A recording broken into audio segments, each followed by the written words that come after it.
Ah? Pakai Instagram. Apa? Pakai Instagram begini.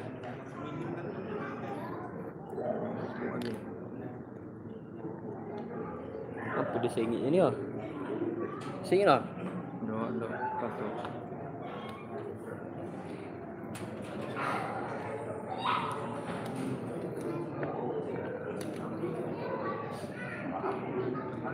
Sama tu sah, sejajar sah, nampak sah.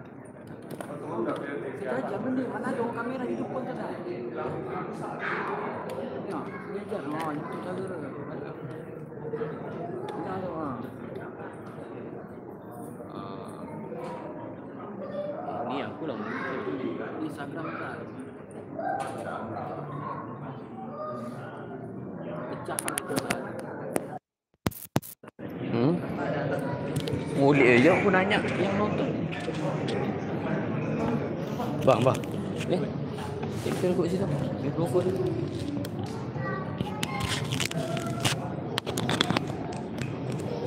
Kembali.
Tes.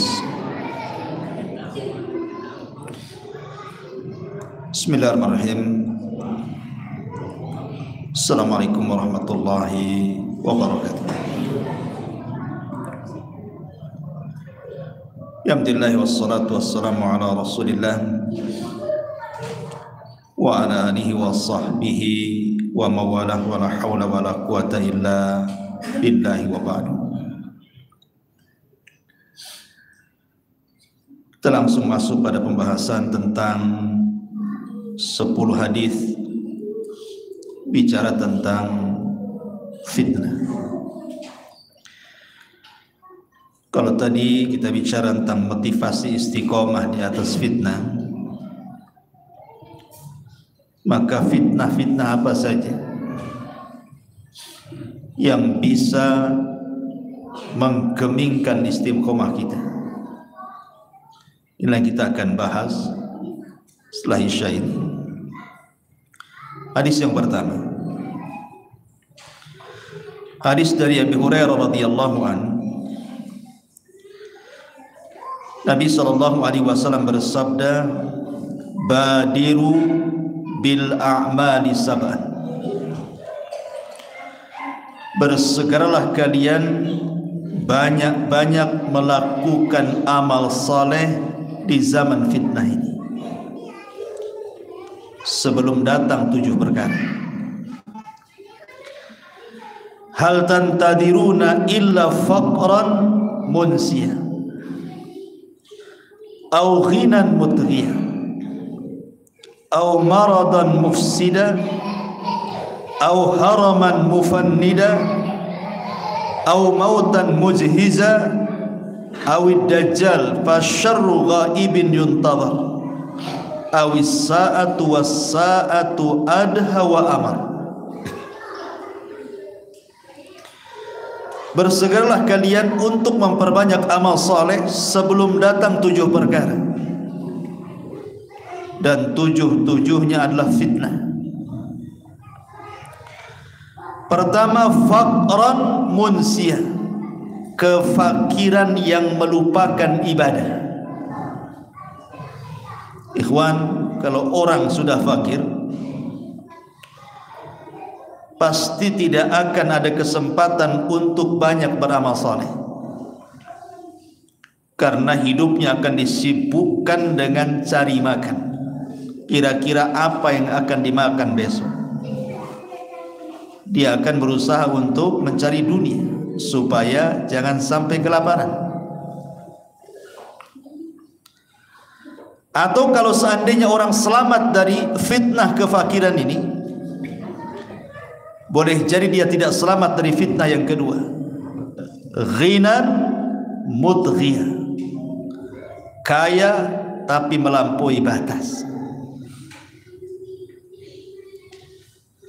Allah Subhanahu wa taala mengatakan dalam Al-Qur'an, kalla innal insana la yatgha an ra'ahu istaghna. Sekali-kali jangan seperti itu, karena kekayaan itu terkadang melampaui batas. Banyak orang-orang kaya diazab dengan kekayaannya. Bahkan ada sebagian orang kaya lebih miskin dibandingkan orang miskin. Ya, saya katakan banyak orang kaya diazab dengan kekayaannya, atau orang kaya lebih miskin dibandingkan orang miskin. Karena ada sebagian orang kaya itu yang semua waktunya hanya untuk uang, seolah-olah tidak ada waktu kecuali kerja, padahal sudah kaya. Orang miskin saja tidak seperti itu cari duitnya. Berarti orang kaya seperti ini itu sebenarnya dia miskin, karena waktu-waktunya cari duit saja kan. Padahal duitnya sudah ada, kok masih juga dicari. Sampai tidak ada waktu untuk istirahat, tidak ada waktu untuk ibadah, tidak ada waktu untuk keluarganya. Ini orang kaya miskin namanya. Orang miskin saja gak kayak gitu cari duitnya. Berarti dia diazab dengan kekayaannya, sampai kekayaannya tidak memberikan kesempatan kepada dirinya untuk istirahat. Lebih celakanya, dia melampaui batas. Karena orang kaya itu ada sebab untuk melakukan maksiat dengan hartanya. Mau mabuk tinggal beli, mau perempuan tinggal bayar, mau nyakiti orang tinggal sewa preman. Apa susahnya orang kaya? Melampaui batas. Okelah dia selamat, dia tidak miskin yang menjadikan dia lupa, tidak pula dia menjadi orang kaya yang melampaui batas. Belum tentu dia selamat dari yang ketiga. Kata Rasul, au maradan mufsida, atau sakit yang membuat dia terduduk, tidak bisa apa-apa. Kaya memang, tapi dia sakit terduduk, stroke, terbaring aja. Mau kemana? Mau ke masjid Istiqomah tak bisa, mau ngaji tak bisa, mau sholat tak bisa, umroh tak sanggup, haji apalagi. Apa yang bisa dilakukan orang sakit yang membuat dia terduduk? Okelah dia selamat dari yang ketiga, dia tidak miskin, dia kaya, dan kekayaannya tidak melupakannya. Dia pun tidak sakit, sehat. Tapi apakah selamat dari yang keempat? Apa itu? Au haraman mufannida, atau kepikunan yang melupakan segalanya. Sehat badannya tapi pikun. Ditanya sholat, dia bilang sudah sholat padahal belum. Ditanya sudah makan, bilang belum padahal sudah 4 kali makan. Orang pikun. Susah orang pikun, karena orang pikun itu kayak sama orang gila. Apa yang diharapkan dari orang pikun coba?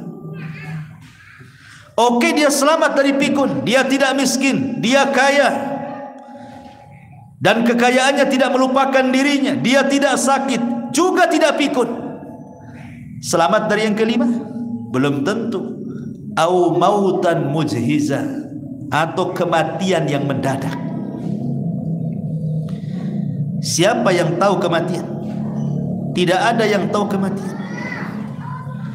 Kalau ada orang yang mengatakan, oh mati itu ada tanda-tandanya Ustaz. Apa tanda-tandanya? Kalau usianya sudah 60-70 tahun, sudah tua-tua, itu sudah alamat mati. Jangan salah.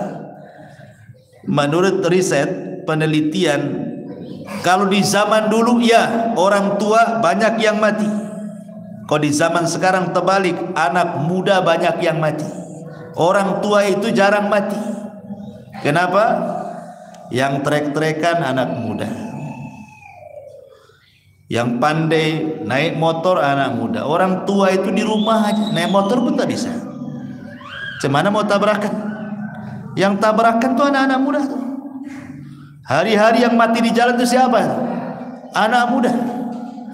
Narkoba anak muda, orang mabuk anak muda, pembunuhan anak muda, tawuran anak muda. Orang tua terduduk aja di rumah, lihat cucunya yang mati. Justru sekarang anak-anak muda yang mati itu, kan itu ya. Jadi kematian itu tidak bisa diprediksi. Kadang-kadang kita ini kalau di kota sana sudah beli motor baru, remnya bagus, bannya baru, sudah lama nyetirnya, lihai, pokoknya semua sudah mantap. Di jalan pelan-pelan.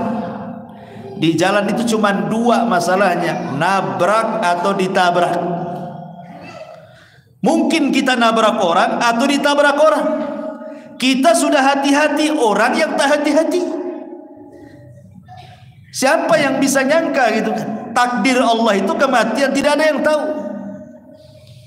Tidak ada yang tahu. Saya itu punya kawan di Batam, malamnya ngobrol, sorenya divaksin, paginya mati. Padahal orangnya tukang goes itu, nampak sehat badan, lebih sehat dia daripada saya. Habis divaksin, malamnya masuk rumah sakit, paginya innalillahi wa inna ilaihi rajiun. Siapa yang tahu? Apakah dia mati gara-gara divaksin? Tidak, mati itu sudah ditakdirkan. Walaupun nggak divaksin juga memang harus mati dia besok itu, karena sudah ditulis di Lauhil Mahfuz. Siapa yang bisa selamat dari kematian? Oke, dia tidak miskin, dia kaya, tidak melampaui batas, dia tidak sakit terduduk, dia tidak pikun, dia tidak mati mendadak. Selamat dari yang keenam, awid dajjal fasyarru ghaibun yuntadhar. Belum tentu dia selamat melawan dajjal. Siapa yang bisa melawan dajjal? Tidak bisa. Sampai-sampai Rasul mengatakan, kalau engkau berjumpa dengan dajjal, kabur, kata Rasul. Rasul yang nyuruh kabur, jangan sok-sokan. Saya sudah ngaji tauhid katanya. Nabi yang suruh kabur. Okelah, selamat dari dajjal, kita sembunyi. Yang terakhir, satu dunia gak ada yang selamat. Awis sa'atu was sa'atu adha wa amar. Kiamat. Siapa yang bisa selamat dari kiamat? Oke, yang pertama bisa, kedua, ketiga, keempat, kelima, keenam, bisa dia selamat. Ini yang terakhir gak ada yang bisa selamat. Kiamat. Gak ada orang yang selamat dalam kiamat. Apakah kita menunggu 7 perkara ini sehingga kita menunda-nunda amal soleh, nunggu jadi fakir akhirnya sibuk kerja lupa ibadah, atau nunggu kaya dulu, setelah kaya dia pikir dia bisa menguasai harta, harta pula menguasai dia, atau dia mati mendadak, atau dia sakit terduduk, atau nunggu dajjal, atau nunggu kiamat? Enggak seperti itu. Makanya Rasul mengatakan badiru bil a'mal, segera beramal mumpung ada waktu. Sekarang zaman fitnah masalahnya. Ini hadis pertama. Hadis yang kedua, Nabi SAW mengatakan dari Abis Al-Ghifari radhiyallahu anhu, sebuah hadis yang disahihkan oleh Syekh Nasiruddin Albani rahimahullahu ta'ala. Badiru bil a'mali sittan, bersegeralah kalian beramal saleh sebelum datang 6 perkara. Kalau tadi 7 perkara, sekarang 6 perkara. Imaratus sufaha wa kasratus syurati wa bai'ul hukmi wa istighfafan biddami wa qati'atir rahimi wa nashwun yattakhidunal qur'ana mazamira yuqaddimuna ahadahum liyughanniyahu wa in kana aqalluhum fikhan. Bersegera kalian sebelum datang 6 perkara. Apa itu? Imaratus sufaha, para pemimpin yang jahil. Ketika datang para pemimpin yang jahil, bahaya kita. Nanti dia membuat kebijakan-kebijakan melarang ibadah. Gak boleh jilbab, kan dulu kan ada. Kemudian mulai mencampuri, membuat Islamfobia. Bahaya kalau pemimpin-pemimpin ini jahil. Lihat dulu Turki, setelah tumbang Turki Utsmani, kemudian datang masa-masa yang kelam bagi umat Islam kan. Sebelum Erdogan kan, lihat apa yang terjadi, rusak Turki. Itu karena pemimpin kan, bukan karena siapa, pemimpin. Makanya sampai ada yang meneliti kenapa Turki sampai gempa pada 99% itu umat Islam di sana. Rupanya ada yang menanya-nanya kepada orang Turki, sampai sholat 5 waktu lu ndak hafal. Jangan cerita sholatnya, nama-namanya. Ditanya nama-namanya lu datang. Coba sebutkan sholat 5 waktu, ndak tahu. Dia bingung. Kalau kita ini, orang kita masih mendingan gak sholat saja. Kalau ditanya sholat 5 waktu, hafal dia. Duhur, asar, maghrib, isya, subuh. Padahal gak sholat kan. Di sana dah hafal. Gimana mau sholat? Memang betul-betul sudah sekuler. Kemal Atatürk itu memang luar biasa. Dia merubah negeri Islam menjadi sekuler kan. Dan itu bagi pemimpin setelahnya sulit untuk mengembalikan. Itu gara-gara imaratus sufaha. Ini fitnah. Kalau pemimpin-pemimpin sudah jelek ini, dia akan membuat kebijakan-kebijakan yang merusak Islam. Fitnah. Apa kita menunggu pemimpin-pemimpin yang seperti itu sehingga kita baru beramal? Enggak seperti itu kata Rasul, badiru bil amal. Segera beramal. Yang kedua, wa kasratus syurat, banyaknya polisi. Banyaknya tentara. Mau darat, mau laut, mau udara, mau polisinya. Kenapa menunjukkan banyak polisi? Itu berarti banyaknya kerusuhan, banyaknya kriminal. Sebab kan harus imbang antara pelaku kriminal dengan jumlah polisi kan. Kalau polisi sedikit, kriminal banyak, macam mana itu rusak negara. Maka ketika banyak kriminal, itu menunjukkan banyaknya kriminal, menunjukkan banyaknya polisi itu banyak kriminal. Imma kriminal itu maksudnya adalah dari orang-orang yang ditangani polisi, orang-orang awam, atau dari polisinya sendiri. Dua-duanya. Ini fitnah ya. Kemudian yang ketiga, wa bai'ul hukmi, jual beli hukum. Nah, ini dunia pengadilan nih. Bayar jaksanya, bayar hakimnya, bayar saksinya. Semua bisa terjadi di pengadilan itu. Makanya Rasul mengatakan hakim itu ada 3, 2 di neraka, 1 di sorga. Satu hakim yang mengetahui kebenaran, dia putuskan dengan kebenaran, hakim itu di sorga. Yang kedua, hakim tahu kebenaran, dia putuskan pula dengan kebatilan, masuk neraka kau. Yang ketiga, hakim jahil, putuskan pula dengan kejahilannya, batillah dia, masuk kau ke neraka. Dan kebanyakan lihat perbandingannya 1:2. Yang 1 masuk surga, yang 2 masuk neraka. Menunjukkan apa? Menunjukkan banyak hakim yang bejat dibandingkan yang baik. Karena Rasul yang ngomong seperti itu. Hakim yang tahu kebenaran dia putuskan dengan kebenaran. Hakim yang tahu kebenaran dia putuskan kebatilan. Hakim yang jahil dari kebenaran otomatis dia akan putuskan dengan kebatilan. Satu di sorga, dua masuk neraka. Dan itu disebut biaul hukmi namanya. Kemudian yang ketiga, yang keempat, istighfafan biddam, memudah-mudahkan soal darah.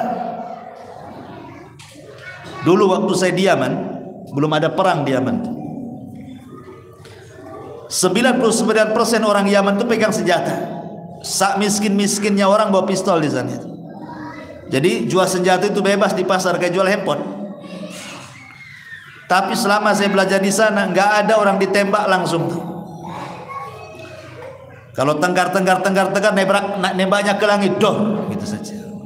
Kalau lagi emosi itu tembaknya ke langit, bukan ke badan dia. Tapi di Indonesia ini tidak bebas senjata, hanya militer saja dan polisi yang pegang. Tapi hari-hari banyak orang mati kena tusuk.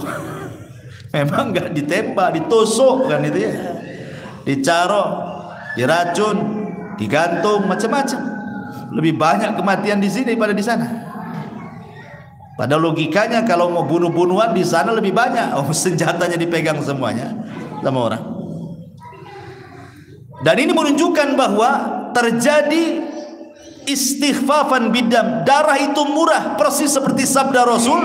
Nanti di akhir zaman itu, al-qatil la yadri fima qatal wal maqtulu la yadri fima qutil.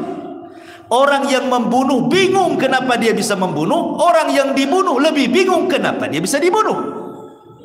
Salah apa dia? Bukankah dalam Islam itu pembunuhan itu ada caranya? Kalau dia bunuh baru dibunuh, itu disebut qisas. Kalau dia seorang yang sudah menikah kemudian dia berzina, itu disebut rajam sampai mati. Atau kalau dia murtad, kata Rasul, man baddala dinah faqtuluh, dimintai tobat, kalau tidak penggal dalam hukum Islam. Ada aturan bunuh-bunuh dalam Islam kan? Tapi sekarang tidak ada aturan. Urusan tanah satu jengkal bunuh-bunuhan, urusan waris bunuh-bunuhan, urusan tengkar anak tetangga bunuh-bunuhan. Sekarang mudah, urusan rebutan pacar bunuh-bunuhan, cemburu istri yang sudah diceraikannya diambil orang, dibunuh pula orang itu. Berkedok dukun, dibunuhnya, diracunnya orang-orang itu. Di Indonesia itu ya Allah paling mudah bunuh orang. Dan ini fitnah. Ya. Kemudian waqati'atir rahim, mudahnya memutus silaturahim. Mudah. Anak durhaka sama orang tua, saudara ndak akur dengan saudaranya, ponakan ndak atur dengan pamannya, bertengkar satu keluarga. Lebaran itu kayak kucing-kucingan, nggak ada ketemu. Rasanya keluarga besar itu kayak keluarga kecil, seolah-olah ndak punya keluarga. Kenapa? Saling memutus silaturahim. Dan ini sudah terjadi. Dan ini fitnah. Kemudian yang nomor 6, wa nash'un yattakhidunal qur'ana mazamir yuqaddimuna ahadahum liyughanniyahu wa in kana aqalluhum fiqha. Dan ada orang-orang mencari para qari, pembaca Quran, didatangkan untuk baca Quran, hanya didengarkan lagunya seperti dia mendengarkan musik. Walaupun yang membaca Quran itu tidak tahu fikih. Bahaya. Jadi mengundang orang-orang pakar-pakar Quran itu seperti mengundang artis, hanya untuk dinikmati lagunya. Tanda-tanda kiamat. Wa nashwun yattakhidunal qur'ana mazamir, menjadikan pakar-pakar Quran itu hanya dinikmati lagunya saja. Dia tidak paham isi yang dibacanya itu. Ini tanda-tanda, ini fitnah juga. Ya. Ma'asyiral muslimin yang dimuliakan Allah Azza wa Jalla, ini hadis yang kedua. Hadis yang ketiga,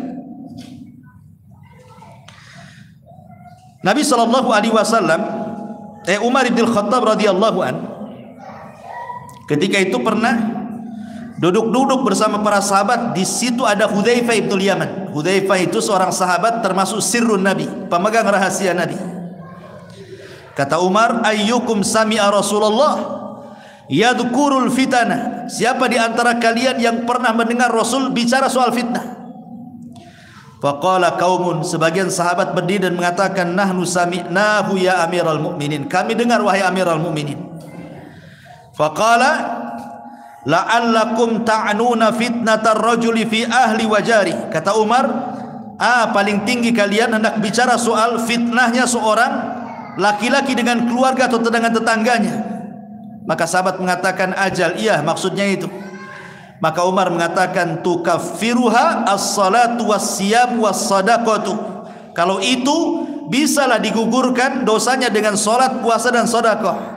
Akan tetapi yang saya tanya bukan itu, tapi fitnah kalau datang tamuju maujil bahri, seperti gelombang dahsyat yang akan menggulung manusia.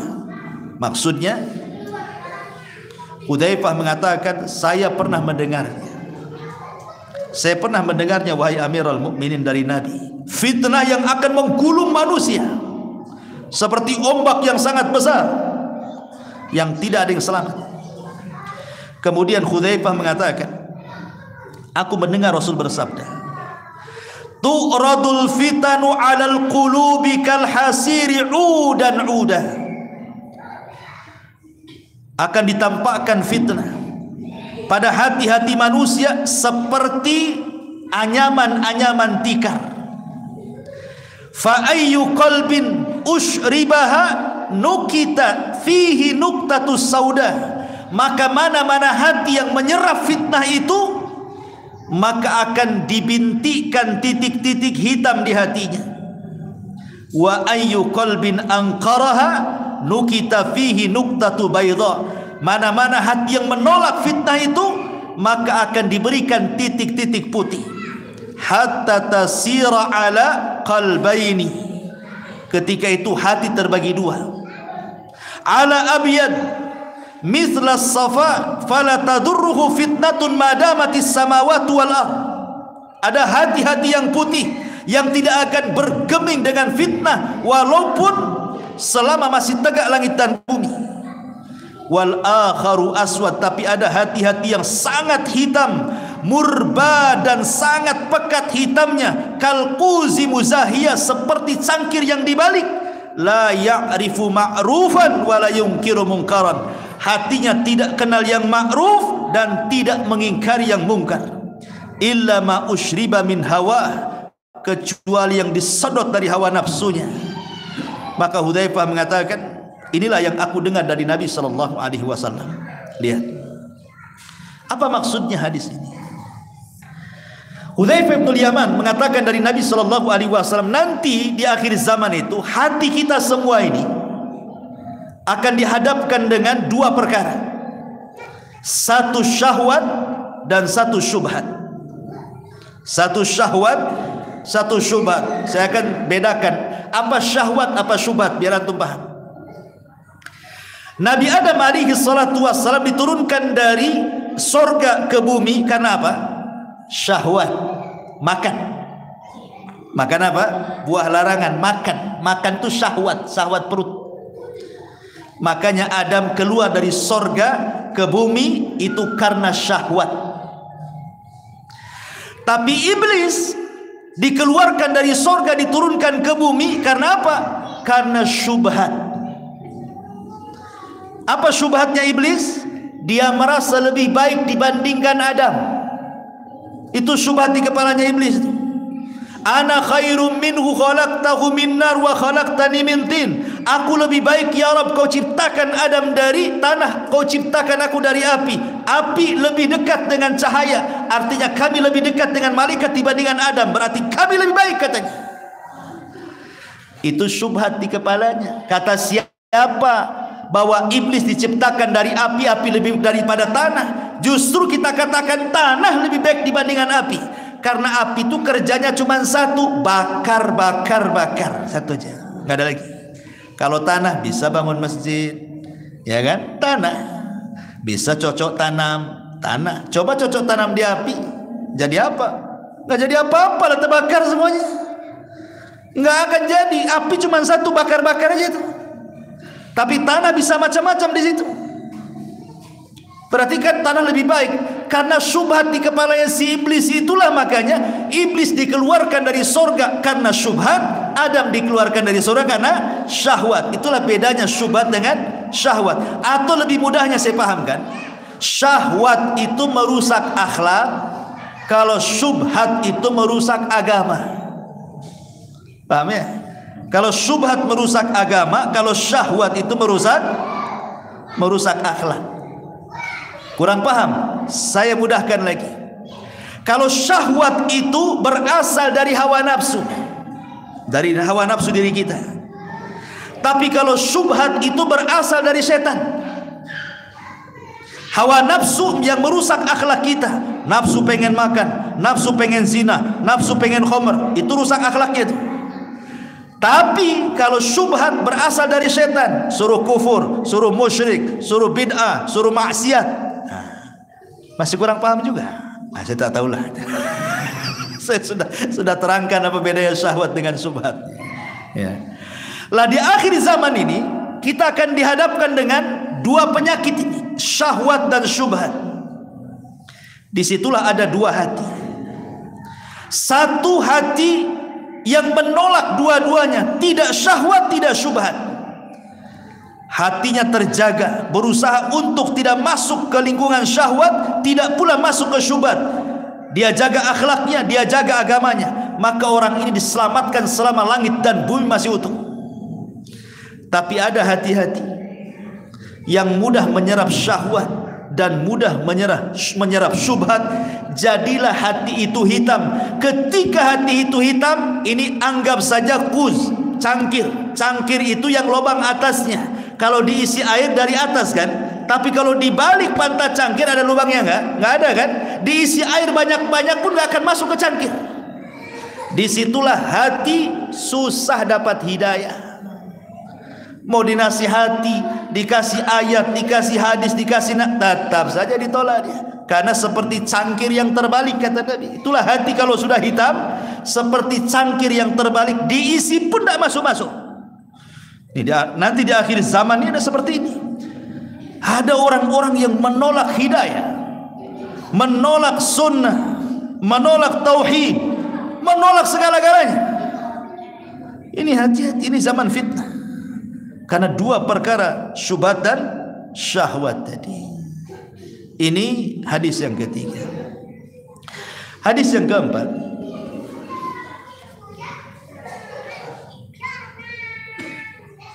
di antara fitnah yang keempat adalah fitnah al-mal. Fitnatul mal. Nabi SAW mengatakan, inna likulli ummatin fitnatun wa fitnatu ummatil malu. Sesungguhnya setiap umat itu ada fitnahnya, dan fitnah umatku, kata Rasul, adalah harta. Fitnah umatku adalah harta. Nabi sebelum meninggal, 3 hari sebelum meninggal, Nabi itu naik ke atas mimbar, dan itu khutbah terakhir. Habis itu Rasul meninggal. Salah satu penggalan khutbah Rasul itu, Rasul mengatakan apa? Wallahi, bersumpah dia, wallahi mal faqru ahsya alaikum, walakin ahsya alaikum antum satad dunya kama busitat ala man kana qablakum fatanafasuha kama tanafasal ladzina min qablikum fatuhlikakum kama ahlakathum, kata Rasul. Aku demi Allah, bukan kefakiran yang aku takutkan kepada kalian, kata Rasul. Yang aku takutkan kalau harta dibentangkan kepada kalian, kalian mengejar harta persis seperti orang dulu mengejar harta, kemudian Allah hancurkan kalian persis seperti orang dulu Allah hancurkan. Dari sini menunjukkan bahwa harta ini terkadang bisa menjadi baik, bisa pula menjadi buruk. Mengumpulkan harta tidak tercela, mau kaya sebagaimana manapun, seberapa apapun, tidak tercela dalam Islam itu. Abu Bakar kaya, Utsman kaya, Abdurrahman bin Auf kaya. Bahkan dari 10 sahabat yang dijadikan para rasul, lebih banyak orang kaya dibandingkan orang miskin. Siapa yang mencela kekayaan? Tidak ada yang mencela kekayaan. Tapi kekayaan tercela itu kalau sampai alhaqumut takatsur, hatta zurtumul maqabir. Kalau sampai melalaikan, hanya gara-gara cari dunia lupa sholat, lalai. Cari dunia lupa ngaji, cari dunia lupa baca Quran, cari dunia lupa zikir, lupa segalanya. Itu yang menjadikan harta tercelah. Padahal hakikat harta itu tajmi' wa tafrik, dikumpul, habis itu ditinggal. Itulah hakikat harta. Coba kalau kita pernah mendengar ada bos apa mati kena tabrak, hartanya banyak, mati kena tabrak, tetap saja kain kafannya yang murah. Yang murah kain kafannya kan. Nggak ada kain kafan yang harga miliar, tetap juga kain kafan kiloan. Kemudian kuburannya juga tetap segitu-segitunya, 2 kali 2,5 gitu ya. Apa yang membedakan orang kaya dan orang miskin coba kalau dikubur tuh? Tidak ada yang membedakan. Orang itu jadi mulia ikhwan, itu bukan karena jasad. Orang itu jadi mulia karena ruh. Selama ruh itu masih di badan, disitulah orang jadi mulia. Ketika ruh keluar dari badan, nggak akan mulia lagi. Sehebat-hebatnya orang hebat di negeri kita siapa? Presiden. Coba kalau presiden dicabut ruhnya, biarkan jasadnya 1 minggu, busuk tidak? Busuk. Siapa yang mau dekat-dekat presiden lagi? Hah? Siapa yang mau dekat presiden setelah 5 hari dia mati? Nggak ada. Makanya cepat dikubur kan, biar nggak busuk. Tapi kalau masih ada ruhnya, pasti dekat-dekat. Jadikan menteri saya dong, jadikan ini. Mulai dekat-dekat. Pengusaha-pengusaha itu, karena masih ada ruhnya. Orang mulia itu kan ada ruh sebenarnya. Makanya malaikat sujud itu bukan kepada jasadnya Adam, tapi kepada ruh yang ditiupkan Adam. Allah mengatakan dalam Al-Quran itu, falamma sawaituhu wa nafakhtu fihi min ruhi faqa'u lahu sajidin, kata Allah. Ketika aku sempurnakan, kata Allah, falamma sawaituhu wa nafakhtu fihi, dan aku tiupkan ruh dariku kepada Adam, semata-mata aku tiupkan ruh kepada Adam, faqa'u, sujud kalian. Jadi sujudnya malaikat kepada Adam karena ruh dimasukkan. Jadi malaikat itu karena menghormati ruhnya Adam. Barulah orang itu kalau masih ada ruhnya mulia dia. Karena kalau ada ruhnya, pakaiannya macam-macam. Dia bisa ganti-ganti pakaian kan. Tapi kalau sudah orang mati, pakaian cuma 1 putih aja. Nggak ada orang mati itu aneh yang satu ini karena dia suka batik, kita pakai batik aja lah. Nggak ada orang kain kapan warna batik. Selama ada yang putih, pasti yang putih, walaupun dia punya pabrik batik, ya kan, karena semua sama. Makanya ulama membahasakan harta itu tajmi' wa tafrik, dikumpulkan habis itu ditinggalkan. Ahli waris itu sedih, hari pertama saja sedih, nangis, bapaknya meninggal. Masya Allah, lupa dengan hartanya bapak, yang ingat bapaknya saja. Itu hari pertama, nangis 1 ember. Hari kedua, masih sedih. Hari ketiga, mulai tanya sertifikat, tanya berangkas, tanya notaris, mana harta bapak. Mulai ya. Begitu manusia, hari pertama saja sedih itu. Hari kedua, ketiga itu sibuk rebutan tuh. Makanya Rasul mengatakan maluka wa maluka, hartamu, kata Rasul, ma akalta fa afnaita wa ma labista fa ablaita wa ma tasaddaqta fa abqaita, kata Rasul. Hartamu yang kau makan ludes, yang kau pakai usang, yang kau sedekahkan itu yang sebenarnya hartamu, kata Rasul. Subhanallah, fitnah harta ini luar biasa. Ma'asyiral muslimin yang dimuliakan Allah Azza wa Jalla. Kemudian yang nomor 5, fitnatul jah. Ini lebih bahaya lagi. Fitnah kedudukan, kehormatan, pangkat, jabatan, kemuliaan. Kata Nabi SAW dalam hadis yang dikeluarkan Imam Ahmad dalam musnadnya, madhibani ja'iani ursila fi ghanamin bi afsadalaha min hirsil mar'i alal mal wasyarafi lidini.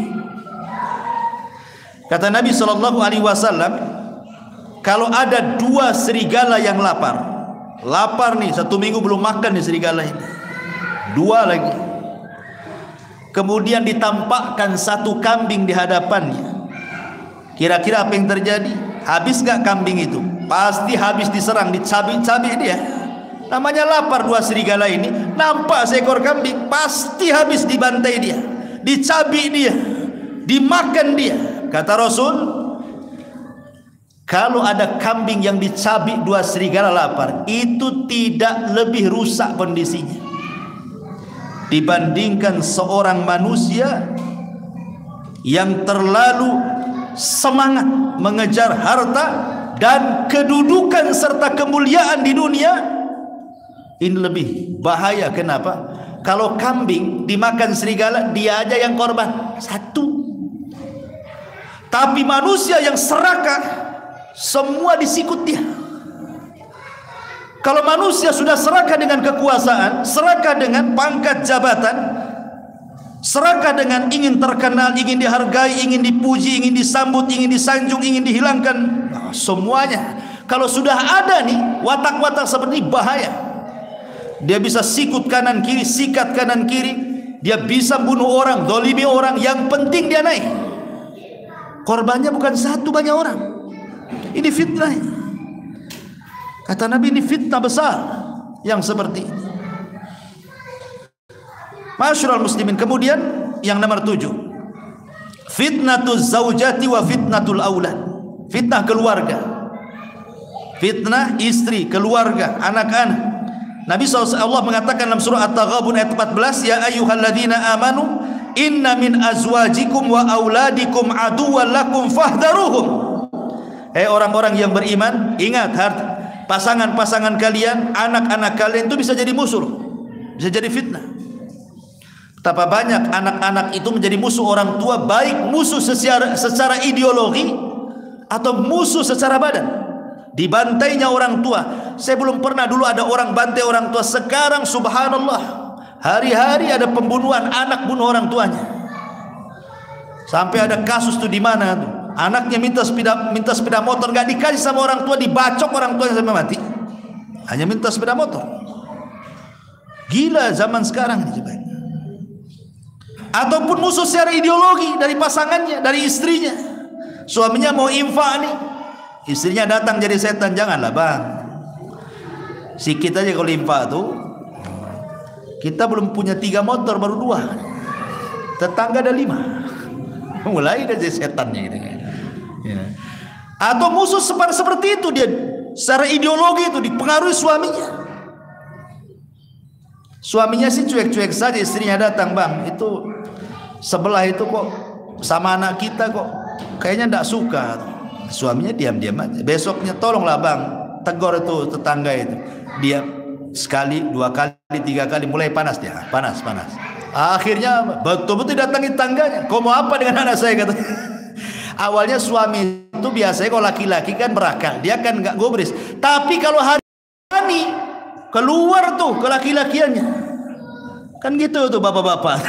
Awalnya nggak peduli, tapi hari-hari ngomong istri, jadi nanti. Itu kadang-kadang itu namanya musuh ideologi. Ya.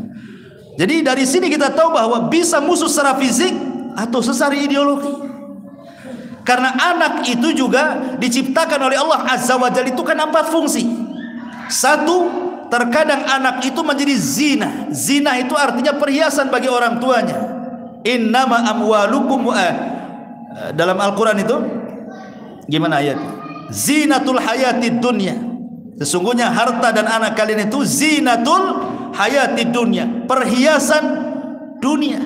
Makanya ada orang tua itu kalau berjumpa dengan siapapun tidak ditanya anak, dia cerita anak.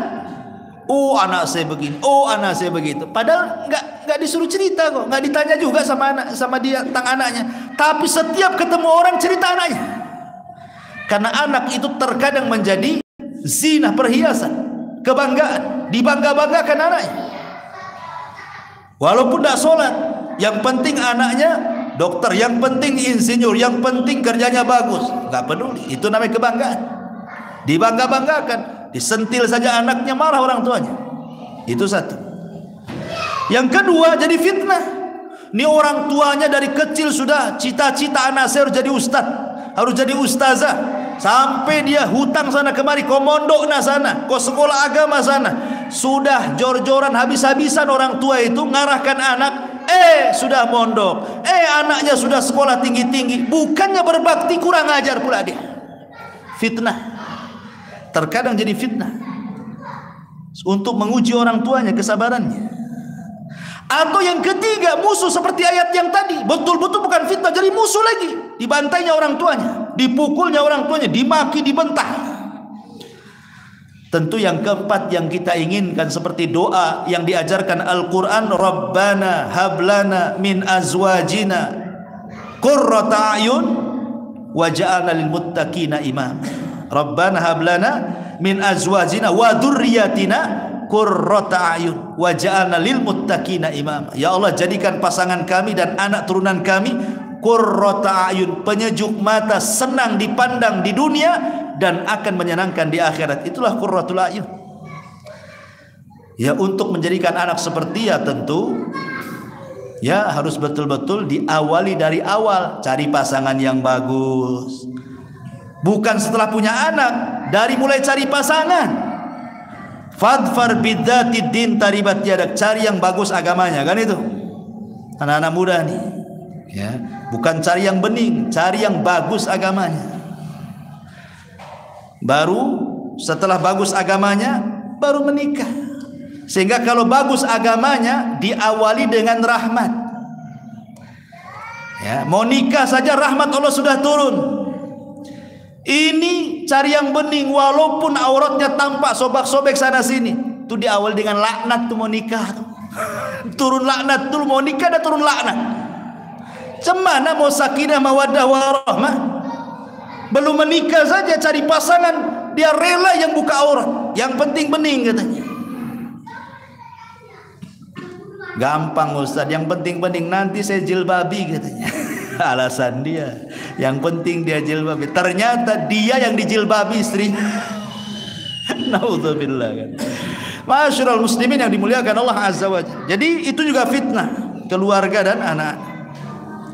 Kemudian secara umum yang nomor 8 ya, fitnatun nisa.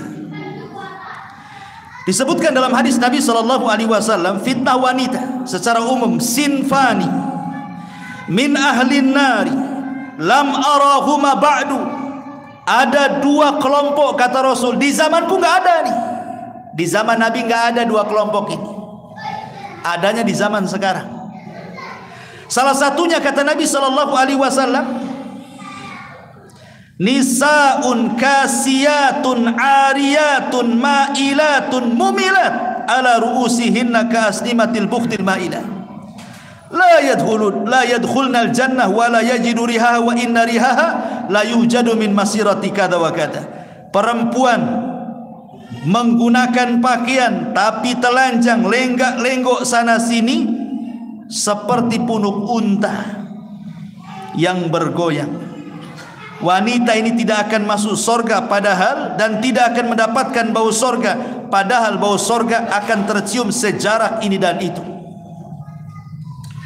Lihat sekarang wanita-wanita di zaman sekarang persis yang disabdakan Rasul.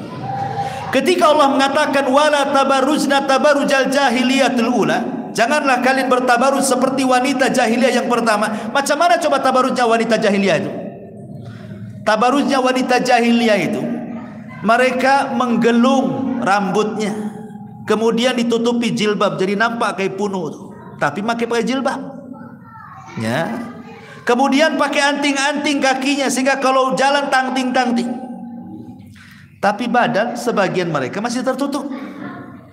Itu orang jahiliyah yang dikatakan wala tabarrujna tabarrujal jahiliyah. Sekarang tidak.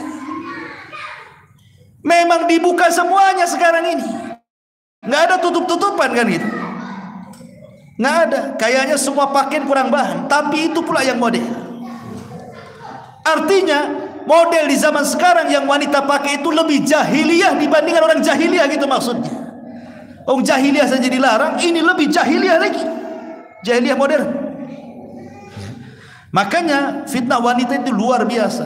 Lebih-lebih sekarang sudah ada medsos. Kalau dulu gitu ya, cerita orang dulu, mau nengok aurat perempuan itu ngintip itu ke sungai-sungai. Naik ke pohon, tengok dari pohon pisang. Sekali pohon pisangnya roboh ketahuan zaman dulu. Ya. Zaman sekarang tidak perlu antum beli handphone, beli kad, isi pulsa, masuk kamar, masuk ke web nggak jelas tuh. Dari pagi sampai malam melotot nggak akan ditangkap hansip. Sekarang lihat aurat tuh tinggal nampak gitu saja.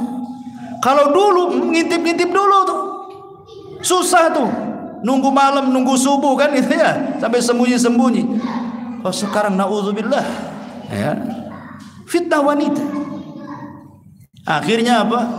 Dia pun bermaksiat dalam kegelapan, tidak tahu yang tahu kecuali Allah. Bahaya. Kemarin sudah saya jelaskan, maksiat tidak terang-terangan itu menghancurkan amal. Kemudian yang nomor 9, fitnah at-tafarruq wal ikhtilaf. Fitnah banyaknya perselisihan, banyaknya perbalahan. Kata Nabi SAW dalam hadis Irbad bin Sariyah radhiyallahu an, apa kata Rasul? Kata Nabi SAW, akan terjadi perselisihan sepeninggal. Akan terjadi perselisihan. Kemudian kata Rasul, fa'alaikum bisunnati wa sunnatil khulafa'ir rasyidin al-mahdiyyin addu alaikum bin nawajib. Akan terjadi sepeninggalku perselisihan. Betul, ninggal Nabi saja Muhajirin Ansor berselisih. Ini jasad Nabi dikubur di mana? Yang satu dibawa ke Mekah, yang satu biar di Madinah. Yang satu di Mekah karena tempat kelahirannya, yang satu di Madinah karena tempat hijrahnya. Rebutan jasad Nabi. Datang Abu Bakar, aku pernah mendengar Rasul Nabi dikubur di mana dia meninggal? Ya di Madinah, di Madinah. Baru saja mereka sibuk menyiapkan memfardu kifayahkan Nabi. Ansor sudah buat pemilihan umum. Diangkatnya Sa'd bin Ubadah, dia yang pantas menjadi pengganti Nabi. Ini kuburan Nabi belum dikuburkan. Orang Ansor dan menyiapkan calonnya tuh. Datang Abu Bakar, Umar dan Abu Ubaidah bin Jarrah kepada orang-orang Ansor. Apa-apaan kalian? Nabi mengatakan al-imamatu min Quraisyin. Pemimpin itu dari Quraisy, bukan dari Ansor, dari Muhajirin semuanya. Ansor itu menteri, Quraisy itu pemimpin. Itu Nabi yang ngomong. Akhirnya orang Ansor pun diingatkan sami'na wa ata'na. Sejak itulah tidak ada orang Ansor jadi pemimpin. Khalifah pertama Muhajirin Abu Bakar, khalifah kedua Muhajirin Umar, khalifah ketiga Utsman Muhajir, khalifah keempat Muhajirin Ali, khalifah kelima Hasan ibn Ali Muhajirin.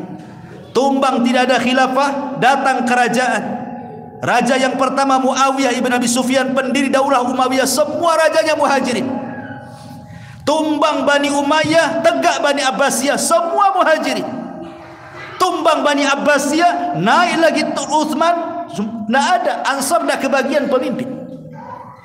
Tapi Nabi SAW mengatakan, yang sabar kalian orang-orang Ansar, nanti kalian akan mendapatkan pemimpin-pemimpin yang zalim, mengambil hak kalian, dan kalian tidak bisa mengambil hak kalian kepada mereka. Tapi sebagai imbalannya, aku tunggu kalian di telagaku. Maka yang pertama kali meminum telaga Rasul adalah orang-orang Ansar, karena dia tidak ada yang jadi pemimpin, semua pemimpin Muhajir. Ya, karena Rasul yang mengatakan seperti itu. Kesabaran orang-orang Ansar, dan tidak memberontak juga orang-orang Ansar, tahu diri mereka.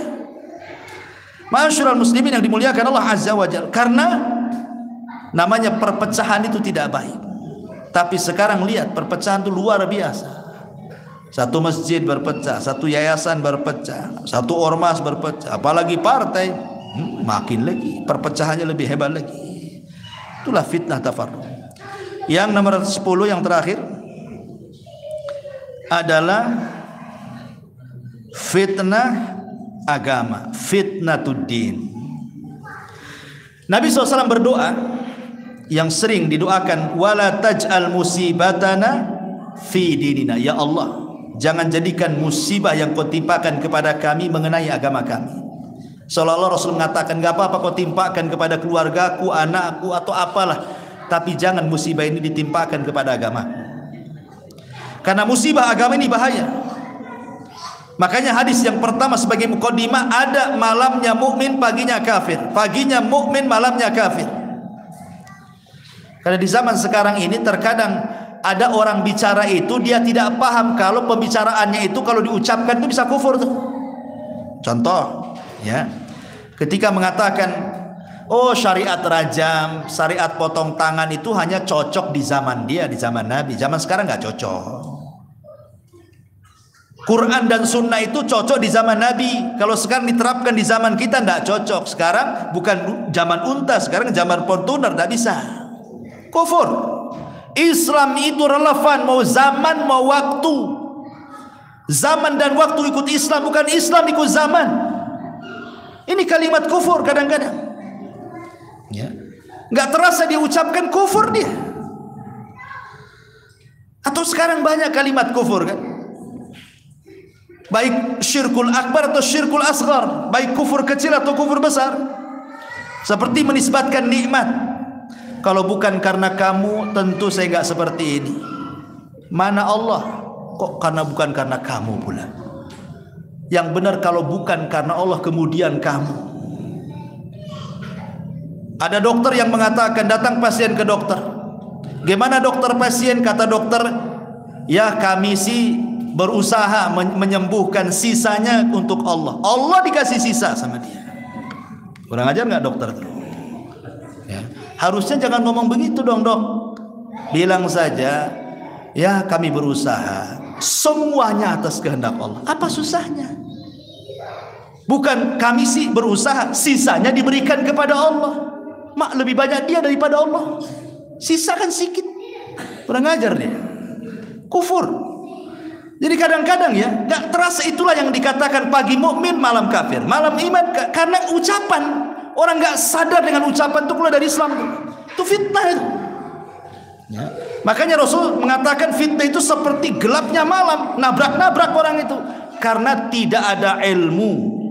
Makanya yang bisa melawan fitnah itu ilmu. Banyak belajar supaya bisa membedakan mana hak, mana yang batil. Dan banyak lagi cara terhindar dari fitnah. Cuman karena sudah malam saja kita sampai di sini dulu. Kita tanya dulu, ini ada jawab.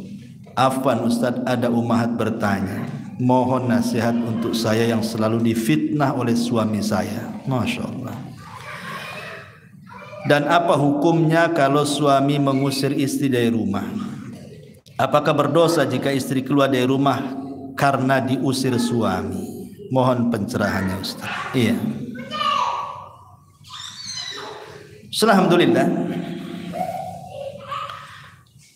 Pertama, tidak boleh suami itu mengusir istri. Sehebat apapun pertengkaran,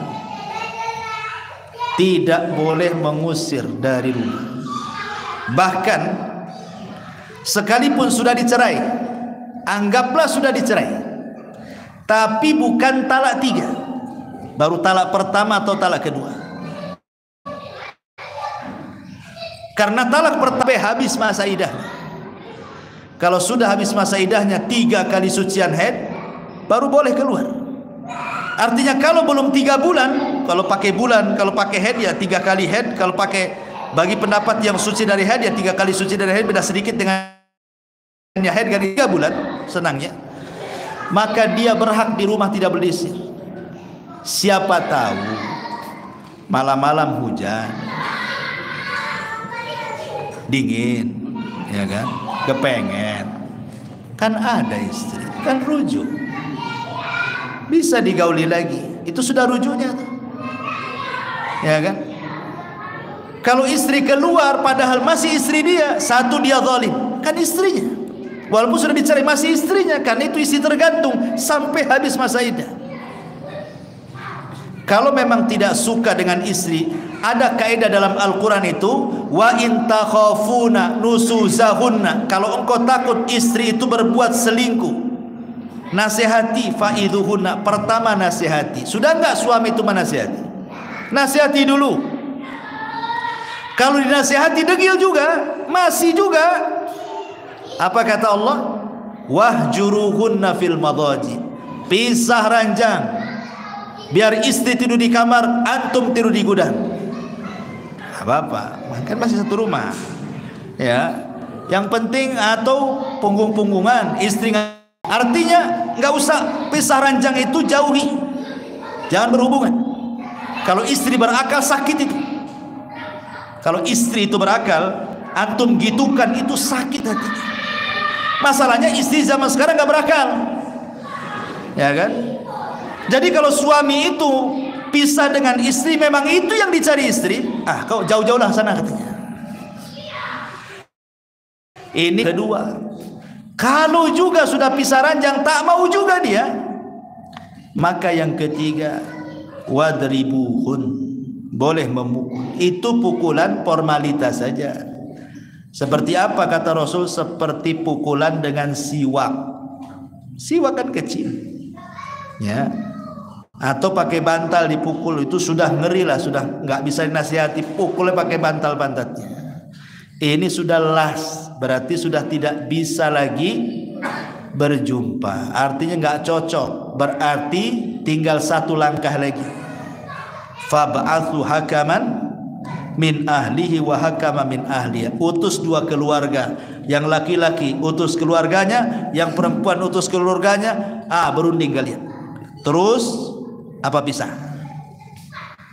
Kalau sudah dua keluarga berjumpa, ndak mau juga, ndak tetap juga degil, ndak mau, harus pisah. Mau diapakan lagi? Berarti jalan terakhir kemana? Ke pengadilan. Nanti pengadilan kan ada sidang mediasi. Nanti pengadilan nanya, layak nggak bercerai atau tidak layak. Kalau pengadilan sudah ngetuk palu, ya mau diapakan lagi? Las itu terakhir. Artinya bahwa adalah tahap-tahap di situ dalam berumah tangga itu. Ini juga pertanyaannya kan umum. Mohon nasihatnya Ustaz. Saya selalu difitnah oleh suami. Difitnah apa? Nyuri duit di dompet, ya kan? Fitnahnya gimana? Selingkuh atau fitnahnya apa? Kan tidak tahu ini. Ya. Kemudian apa hukumnya kalau suami mengusir istri? Tidak boleh zalim. Kalau diusir-usir. Kalau tidak suka, biarkan saja. Ikuti tahapan tadi. Ya. Apakah jika istri keluar dari rumah karena diusir suami? Nggak perlu keluar. Salah. Anda kalau keluar, salah. Tidak boleh keluar. Walaupun diusir. Jangan keluar. Karena Anda posisinya masih jadi istri.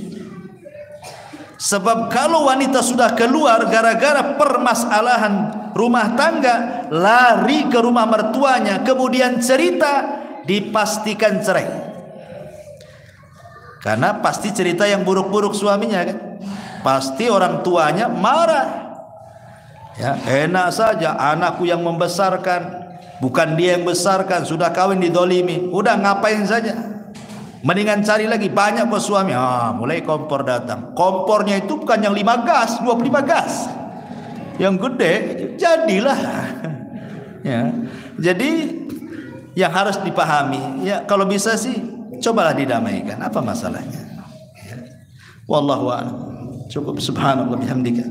Asyhadu an la ilaha illa anta astaghfiruka wa atubu ilaik. Allahu ta'ala alam. Assalamualaikum warahmatullahi wabarakatuh. Oh ya, ada pengumuman untuk subuh, nanti kajian di Masjid Jami ya. Ya, untuk subuh. Jadi subuh nggak di sini, di Masjid Jami. Masjid besar. Masjid besar.